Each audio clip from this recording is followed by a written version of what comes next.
नमस्कार दोस्तों, एग्ज़ाम चर्चा में आपका स्वागत है। और पिछले वीडियो में जैसे हमने चर्चा की थी कि यूपीएसआई की क्या स्ट्रेटजी हो सकती है, क्या बुक्स हो सकती हैं, उसी श्रृंखला को आगे बढ़ाते हुए आज हम चर्चा करेंगे कि किसी भी एग्ज़ाम को क्वालिफाई करने के लिए हिंदी एक महत्वपूर्ण विषय है। और हिंदी की तैयारी हम कैसे करें और किन किन माध्यमों से हम हिंदी की तैयारी करें ताकि हम उसको और बेहतर कर पाएँ और ज़्यादा से ज़्यादा नंबर ले पाएँ। जैसे अभी आने वाले कुछ एग्ज़ाम्स हैं जिनमें हिंदी का वेटेज कुछ ज़्यादा है, जैसे आरओ यूपी पुलिस या टेट हो, सुपर टेट हो या केवीएस हो। इन सभी में हिंदी को लेके काफ़ी ज़्यादा नंबर्स रहते हैं। तो आज हम बात करेंगे, इसी पर चर्चा होगी हमारे इस चैनल पर कि हम कैसे हिंदी पर कितना काम करें या कितनी तैयार करें जिससे हमें ज़्यादा से ज़्यादा नंबर मिल सकें। दोस्तों, तो तैयारी को बढ़िया बनाने के लिए इस वीडियो से जुड़े रहें। और हाँ, आप लोग इस चैनल को ज़्यादा से ज़्यादा लोगों तक पहुँचाएँ, शेयर किया करिए इसको और लाइक किया करिए। सब्सक्राइब तो ज़रूर करें, एक आध 2 सेकंड लगते हैं आपको सब्सक्राइब करने में, आपका कुछ नहीं जाता। मुझे थोड़ा मोटिवेशन मिलता है कि क्या हम जो काम कर रहे हैं वो बेहतर कर रहे हैं या नहीं कर रहे हैं। अगर कुछ सुझाव हो तो आप ज़रूर बताएं, उन्हें मैं अपने में ज़रूर ऐड करूँगा। तो आज हम शुरू करते हैं हिंदी पर और हिंदी की चर्चा को लेकर आगे बढ़ेंगे कि हिंदी में क्या क्या हम तैयार करें, कैसे कैसे तैयार करें और कौन से वो माध्यम हो सकते हैं जिनसे हम हिंदी को अच्छा कर सकते हैं। हिंदी को तैयार करने के लिए कुछ 4-5 चीज़ें हैं जो आपको बहुत ध्यान से देखनी होगी। पहली चीज़, जो मोस्ट इम्पॉर्टेंट चीज़ है कि हिंदी पढ़ें कहाँ से। तो दोस्तों, हमने आपको कल भी बताया था या पिछले वीडियो में भी बताया था और आज भी यही बता रहा हूँ कि आपको पढ़ने के लिए 4-5 किताबों की आवश्यकता नहीं है। एक किताब आप रखें अपने पास, उसी को 4 से 5 बार पढ़ें। और उसके लिए हमने आपको बताया था हिंदी में कि आप लूसेंट ले सकते हैं, थ्योरी वाली, या आदित्य पब्लिकेशन ले सकते हैं, या और अच्छा आपको पढ़ना है इससे तो आप हरदेव बाहेरी जी की ले सकते हैं, पृथ्वीनाथ पांडे जी की हिंदी ले सकते हैं। इन 4 बुक में आपके पास कोई एक बुक जरूर होनी चाहिए। मैं यही कहूँगा कि आप आदित्य पब्लिकेशन की बुक को प्रैक्टिस के लिए रखें, ठीक है। और ये जो 3 बुक बताई हैं आपको, ये 3 बुक जो बताई हैं आपको, लूसेंट, हरदेव बाहेरी जी की और पृथ्वीनाथ पांडे जी की, इनमें कोई एक बुक आपको लेनी है। इनमें थोड़ा गलती आपको मिल सकती है, कभी कभी आपको ये भी समझना पड़ेगा। देखो, बुक्स में कहीं कहीं मिस्टेक हो सकती है, तो उनको आपको थोड़ा सा समझना पड़ेगा कि जो चीज़ें पढ़ रहे हैं उनको एक बार क्रॉस चेक करते चलें, कहीं देखें, प्रीवियस ईयर पेपर पे देखें या कहीं देखें, और आप उसको बेहतर कर सकते हैं। तो हिंदी के लिए 3 बुक, और जो आपको प्रैक्टिस होगी वो आदित्य पब्लिकेशन वाली बुक से होगी। और हाँ, आपके पास एक जरूर बुक होनी चाहिए और वो है घटना चक्र की पूर्वावलोकन। मैं क्यों बार बार कहता हूँ आपसे कि किसी भी चीज़ की आपको पूर्वावलोकन होनी चाहिए या उसका प्रैक्टिस करने के लिए आपको कोई बुक होनी चाहिए, उसका एक ही कारण है कि आप एग्ज़ाम के उस लेवल को समझ पाएँ जो अभी तक एग्ज़ाम हो रहे हैं वो कैसे स्टैंडर्ड के हैं, उनमें किस टाइप के क्वेश्चंस बन रहे हैं और हमें उनकी तैयारी कैसे करनी है। तो सबसे पहली चीज़ कि हम बुक का चयन कैसे करें। तो बुक के चयन के लिए हमने आपको बुक्स बता दी 4, और पूर्वावलोकन आपको हिंदी में ज़रूर रखना चाहिए। दूसरा है आपका कि पीवाईक्यू की तैयारी कैसे करें।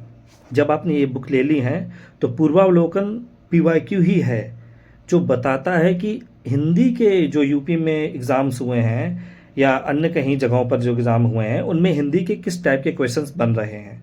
तो आप अगर इनकी तैयारी लगाकर साथ में चलेंगे तो आप बेहतर परिणाम पाएंगे। जो तीसरी चीज़ है कि कितना पढ़ें, कितना समय दें, इस पर अगर हम चर्चा करें तो हिंदी को आप अगर रोज़ 1 घंटा भी दे रहे हैं तो आप 3-4 महीने में उस चीज़ को बहुत बेहतर कर सकते हैं। तो हिंदी के लिए बहुत ज़्यादा लंबा टाइम देने की आवश्यकता नहीं है कि आप हिंदी को 2 घंटे, 3 घंटे, 4 घंटे दे रहे हैं। हिंदी को आप रोज़ 1 घंटा दीजिए। 1 घंटा, मैं ये नहीं बोल रहा हूँ कि केवल आपने क्वेश्चन पढ़ा और ख़त्म, नहीं। 1 घंटा या 45 मिनट आप दीजिए उसको पढ़ने के लिए, और 25 से 30 मिनट आप उसकी जो आपने आज पढ़ा है उसी का आप क्या करें, प्रैक्टिस करें। देखो, प्रैक्टिस की है किसी भी एग्ज़ाम की। आपको एग्ज़ाम क्रैक करना है, कितना भी आता हो, आप अगर उसकी प्रैक्टिस नहीं कर रहे हैं तो आप एग्ज़ाम में कहीं ना कहीं थोड़ा पीछे हो जाएंगे। तो आप कैसे कर सकते हैं इसकी तैयारी? आप सुबह पढ़ें, आपने हिंदी में कोई एक टॉपिक पढ़ा, मान लो आपने संज्ञा पढ़ा या सर्वनाम पढ़ा, जो भी पढ़ा आपने, कोई एक टॉपिक पढ़ा, उसको उसके तुरंत बाद उसकी प्रैक्टिस कर ली। 30-40 क्वेश्चन आप यूट्यूब से भी पढ़ सकते हैं, पूर्वावलोकन है जो उसकी प्रैक्टिस कर सकते हैं आप, या आप आदित्य पब्लिकेशन वाले से प्रैक्टिस कर सकते हैं। आपने जो पढ़ा उसकी तुरंत प्रैक्टिस कर ली। उससे होता यह है कि आपने जो नोट्स बनाए होंगे, जो शॉर्ट नोट्स बनाए होंगे, जब आप क्वेश्चन की प्रैक्टिस कर रहे होंगे तो आपको कुछ उसमें नया दिखेगा, और जो नया दिख रहा है उसको तुरंत आप अपने नोट्स पर ऐड करें। ये तरीका होता है पढ़ने का। जैसे आपने कोई चीज़ पढ़ी, उसको तुरंत नोट में देखा और आपको हाँ ये रिकॉल हुआ, तो जो गलतियां हैं जो आगे हो सकती हैं, देखो घर में गलतियां हो जाएं चलेंगी, लेकिन एग्ज़ाम में गलतियां आपको बहुत पीछे ले जा सकती हैं। शायद आपकी नौकरी जो लग सकती थी वो नहीं लगेगी। तो एग्ज़ाम में गलती करने का मतलब है आप बहुत पीछे चले जाएंगे। इसलिए घर पर गलती हो सकती है, आप कर सकते हैं, लेकिन एग्ज़ाम में गलती ना हो उसके लिए सबसे ज़्यादा ज़रूरी चीज़ है प्रैक्टिस करनी। तो हिंदी के लिए दूसरा PYQ है। तीसरा आपको बता दिया कितना पढ़ें। चौथा है याद कैसे रखें, मेमोराइज कैसे करें किसी भी चीज़ को। याद करने की विधि मैंने आपको बताई कि आप जो भी सुबह पढ़ें उसको, अच्छा हिंदी है या कोई और विषय है, खासकर हिंदी, इसको आप सुबह के टाइम थोड़ा सा पढ़ा करें। हिंदी आपने पढ़ी और उसी के साथ उसके आपने PYQ लगा लिए और उसी की एक प्रैक्टिस कर ली। इसके अलावा आपको बहुत ज़्यादा करने की आवश्यकता नहीं है। थोड़ा माइंड मैप बनाएं और थोड़ा सा उसका एक ट्रिक्स बना लें। जैसे कुछ चीज़ याद नहीं हो रही तो उसको ट्रिक में थोड़ा सा आप अपने ऊपर ढाल लें। पर्यायवाची हुए या विलोम शब्द हुए, इनको थोड़ा सा आसपास की हो रही घटनाओं से आप जोड़ कर देखें तो आपको बहुत जल्दी याद होगा। तो हिंदी के लिए आप इतना कर सकते हैं। तो ये रहा हिंदी विषय का। ऐसे ही हम क्रमबद्ध तरीके से हिंदी का, फिर GS का, फिर मैथ का, फिर रीजनिंग का, और जो भी इंग्लिश है, इन सबका कैसी तैयारी करें, इस वीडियो को, इस सीरीज को आगे बढ़ाएंगे। लेकिन सबसे पहले अगर आपने ये वीडियो कम से कम 100 लोगों को नहीं शेयर किया, कम से कम 100 लोगों को आप शेयर करें, सब्सक्राइब कराएं, तो हम आपको GS का वो सीक्रेट देंगे जो शायद आपने अभी तक यूट्यूब में नहीं देखा होगा। अगर आप उस सीक्रेट को देख लेंगे तो विश्वास करें आने वाले समय में GS आपसे बेहतर किसी को नहीं आती होगी, और जितनी ज़्यादा मेहनत कर लेंगे GS आपकी उतनी और बेहतर हो जाएगी। तो आज का जो आपका टारगेट है, 100 लोगों तक इस वीडियो को पहुंचाएं, ज़्यादा से ज़्यादा लोगों तक शेयर करें और सब्सक्राइब कराएं। और GS की तैयारी के लिए अगले वीडियो पर आप इंतज़ार करें, हम आपका इंतज़ार करेंगे।